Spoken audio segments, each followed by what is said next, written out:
சுவை மனம் சமையலில் இன்றைக்கி நம்ம பார்க்க போகிற ரெசிபி ஒரு அல்டிமேட்டான சிக்கன் குருமா ரெசிபி தான். இந்த குருமா நீங்கள் கண்டிப்பாக இட்லிக்கு ட்ரை பண்ணணும். வேறு லெவலில் இருக்கும். அண்ட் சப்பாத்தி தோசைக்கு நல்லாயிருக்கும். இது டிஃபனுக்காக தான் பண்ணுற குருமா. ஸோ கண்டிப்பாக நீங்கள் ட்ரை பண்ணி பாருங்கள். வாங்க இப்போ எப்படி பண்ணணும்னு பார்க்கலாம். ஒரு பேனில் 2 ஸ்பூன் அளவுக்கு ஆயில் சேர்த்துக்கோங்க. ஆயில் கொஞ்சம் லைட்டாக சூடான பிறகு 1 டேபிள் ஸ்பூன் அளவுக்கு சோம்பு, 2 பச்சை மிளகாய், நல்லா நான் பெரிய சைஸாக ஆட் பண்ணியிருக்கேன், அதனால் 2 ஆட் பண்ணியிருக்கேன். இஞ்சி அண்ட் பூண்டு ஒரு 10 to 12 பல்லு, இஞ்சி கொஞ்சமாக சேர்த்துருக்கேன். சின்ன வெங்காயம் ஒரு 10 to 15 சேர்த்துக்கலாம் நம்ம தாராளமாக. நான் ஒரு 15 ஆனியன், ஸ்மால் ஆனியன் ஆட் பண்ணியிருக்கேன். இப்போ இவங்கள நம்ம நல்லா வதக்கிக்கலாம். கொஞ்சம் நல்லா வதங்கின பிறகு தக்காளி ஒரு 100 கிராம், நல்லா பெரிய பழமான தக்காளி 1 நான் சேர்த்துருக்கேன். இவங்கள நல்லா நம்ம வதக்கிப்போம். நல்லா வதங்கணும் வெங்காயம் தக்காளி. வதங்கின பிறகு 1 ஸ்பூன் கசகசா, 3 டேபிள் ஸ்பூன் முந்திரி, 3 டேபிள் ஸ்பூன் பாதாம், இவங்களையும் சேர்த்துட்டு நல்லா நம்ம லைட்டாக சாட்டே பண்ணிவிட்டு கேஸ் ஆஃப் பண்ணிவிடுங்க. நல்லா ஆறட்டும். ஆறின பிறகு நம்ம இதை அரைச்சி எடுத்துக்கலாம். இப்போ ஒரு பேனில் 4 table spoon to 5 table spoon அளவுக்கு நீங்கள் ஆயில் சேர்த்துக்கோங்க. ஆயில் கொஞ்சம் தாராளமாக தான் நம்ம சேர்க்கணும். நெக்ஸ்ட்டு 1/2 ஸ்பூன் அளவுக்கு ஜீரகம், 1/2 ஸ்பூன் அளவுக்கு சோம்பு, 1 ஸ்பூன் அளவுக்கு கல்பாசி, 2 ஏலக்காய் ஒரு 3, பட்டை ஒரு 3, அப்புறம் ஸ்டார் ஒரு 3 எடுத்திருக்கேன். நீங்கள் இவங்க எல்லாரையும் சேர்த்துக்கலாம். நான் டிஸ்கிரிப்ஷன்லேயும் வேணால் கொடுத்துட்றேன் உங்களுக்கு நான் என்ன ஆட் பண்ணியிருக்கேன்ட்டு. வெங்காயம் ஒரு 500 கிராம் அளவுக்கு ஆட் பண்ணிக்கோங்க. நல்லா பொடியாக நறுக்கி ஆட் பண்ணிக்கோங்க. பச்சை மிளகா ஒரு 4 to 5 சேர்த்துக்கலாம் நீங்கள் காரத்துக்கு.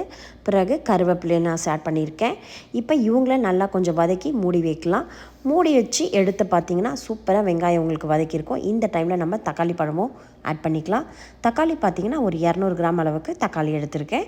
இவங்களையும் சேர்த்துட்டு உப்பும் ஆட் பண்ணிக்கலாம். உப்பு பார்த்திங்கன்னா நான் 1 டேபிள் ஸ்பூன் அளவுக்கு உப்பு ஆட் பண்ணிக்கிறேன். நம்ம உப்பு சேர்த்த பிறகு தக்காளி உங்களுக்கு நல்லா வதங்கும். இப்போ ஒரு லிட்டு போட்டு க்ளோஸ் பண்ணி வச்சுருங்க. நம்ம வதக்கி வச்சுருந்தோம் இல்லையா, அவங்கள இப்போ நம்ம அரைச்சி எடுத்துக்கலாம். இந்த விழுது தான் மெயின் இதோட குருமாக்கு இன்க்ரீடியன்ஸே. அதனால் இவங்கள நல்லா நைஸாக பேஸ்ட் பண்ணுங்கள். ஏன்னா நம்ம பாதாம், முந்திரி, கசகசா சேர்த்துருக்கோம். நீங்கள் சும்மா ஒரு பல்ஸ் மாதிரி போட்டு எடுத்துக்கினா சரியாக அரையாது. ஆனால் நல்ல பேஸ்ட்டாக அரைச்சி இதில் ஆட் பண்ணிக்கோங்க. இப்போ இவங்களை ஆட் பண்ணிட்ட பிறகு இவங்களும் நல்லா வதங்கணும். நல்லா வதங்க விடுங்க. இப்போ பார்த்திங்களா இந்த அளவுக்கு வதங்கியிருக்கணும். உங்களுக்கு நல்லா இந்த ஆனியன் நம்ம போட்ட ஆனியன்லாம் நல்லா ப்ரௌன் ஆகணும். அந்த அளவுக்கு வதங்கணும்.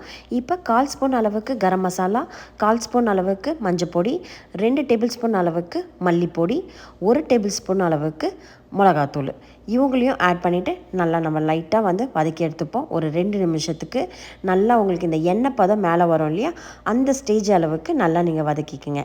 இப்போ உங்களுக்கு வதக்கும் போதே லைட்டாக அடிப்பிடிக்கிற மாதிரி இருந்துச்சுன்னா இந்த ஸ்டேஜில் நம்ம என்ன பண்ணுறோன்னா, நம்ம அரைச்சி வச்சுருக்க விழுதுலேருந்து லைட்டாக கொஞ்சம் வாட்டர் எடுத்துக்கோங்க. ஒரு 1/4 கப் அளவுக்கு எடுத்துகிட்டு இப்போ சிக்கன் ஆட் பண்ணிப்போம். சிக்கன் நான் 1/2 கிலோ சிக்கனை நல்லா மஞ்சப்பொடி போட்டு நல்லா வாஷ் பண்ணி க்ளீனாக எடுத்து வச்சுருக்கேன். ஆட் பண்ணி இவங்கள ஒரு 5 மினிட்ஸ் இந்த கிரேவிலேயே நல்லா வதங்கட்டும்.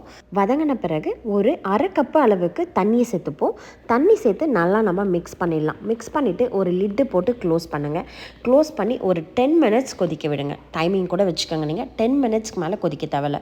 கொதிக்கும் போது இப்போ இந்த ஸ்டேஜில் நம்ம நல்ல திக்கான தேங்காய் பாலை ஆட் பண்ணிக்கலாம். நம்ம அரைச்சி நம்ம வடிகட்டின தேங்காய் பால், இது நல்ல திக்கான பால், அதையே நம்ம ஆட் பண்ணிப்போம். ஆட் பண்ணி இப்போ ஒரு லிட்டு போட்டு க்ளோஸ் பண்ணி ஒரு 5 மினிட்ஸ் வைங்க. நம்ம டோட்டலாக 15 மினிட்ஸ் வச்சுருக்கோம். இப்போ இந்த டைமில் சிக்கன் பர்ஃபெக்டாக வெந்திருக்கு. நம்ம இப்போ கொத்தமல்லி தாழையும் ஆட் பண்ணிக்கலாம். கொத்தமல்லி தாள் பார்த்திங்கன்னா நான் ஒரு ஒரு பாதி அரைக்கட்டு எடுத்து நல்லாவே நம்ம பொடியாக கட் பண்ணி நான் இதில் ஆட் பண்ணியிருக்கேன். ஏன்னா எவ்வளோ கொத்தமல்லி சேர்க்குறீங்களோ அவ்வளோ சூப்பராக இருக்கும்.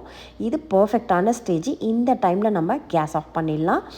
இந்த ஸ்டேஜில் பார்த்திங்கன்னா உங்களுக்கு சுட சுட இட்லிக்கு நீங்கள் இந்த குருமாவை சூடாக சர்வ் பண்ணி பாருங்கள். வேறு லெவலில் இருக்கும். தண்ணி நீங்கள் அதிகமாகலாம் சேர்க்க தேவையில்லை. நம்ம 1/2 கப்பு தண்ணி ஆல்ரெடி உங்களுக்கு சிக்கனில் நிறைய தண்ணி விடும். தேங்காய் பால் விட்டோன்னா மறுபடியும் உங்களுக்கு தண்ணி விடும்.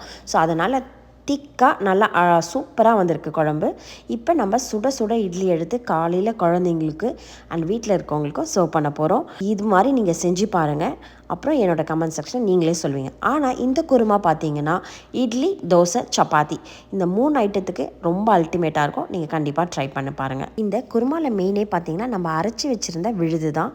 விழுது பார்த்திங்கன்னா குருமாவுக்கு என்ன தேவையோ பாதாம், முந்திரி, அந்த கசகசா போட்டது ப்ளஸ் பச்சை மிளகா, அந்த சின்ன வெங்காயோட டேஸ்ட்லாம் ரொம்ப ரொம்ப ரொம்ப ரொம்ப நல்லாயிருக்கும். நீங்கள் இந்த ரெசிபி ட்ரை பண்ணுங்கள். என்னோடய கமெண்ட் செக்ஷனில் சொல்லுங்கள். லைக் பண்ணுங்கள், சப்ஸ்கிரைப் பண்ணுங்கள், ஃப்ரெண்ட்ஸ் அண்ட் ஃபேமிலிக்கும் ஷேர் பண்ணுங்கள். ஆரோக்கியமாக சாப்பிட்டு சந்தோஷமாக இருங்க. And thank you all the subscriber.